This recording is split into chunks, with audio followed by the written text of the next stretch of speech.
နွေရာသီအတွက်ကြောက်စိမ်းခဝဲသီးလေးတွေပြင်ဆင်ထားတယ်ဒါကတော့24ရက်နေ့ကပြိုးထားတဲ့ဟာလေးကြောက်စိမ်းခဝဲသီးညားနီရကြောက်စိမ်းခဝဲသီးလေးပြိုးထားတယ်ဒီနေ့နွေရာသီမှာစားဖို့ရအတွက်ပါ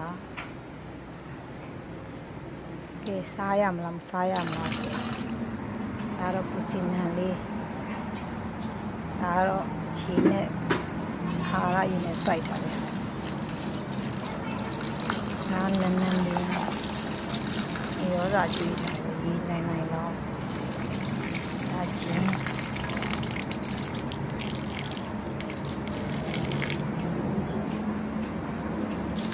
ဒါတော့ချက်တော့ဖြူလေးသူ့မိတ်လေးကိုကြိုက်လို့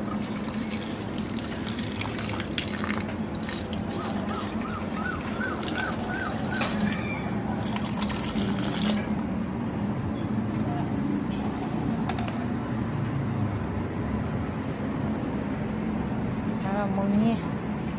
ညင်းစိမ့်အပွင့်ပွင့်နဲ့နေရာဒီမှာစားဖို့ရတယ်ဒါအထုပ်ပြလေးအပြာရောင်ထိုင်းထုတ်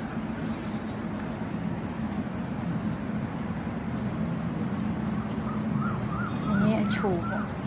မုံညင်းချိုအောက်မှာတော့ဟာရရည်နဲ့ကြီးတဲ့ထည့်ဆိုင်ထား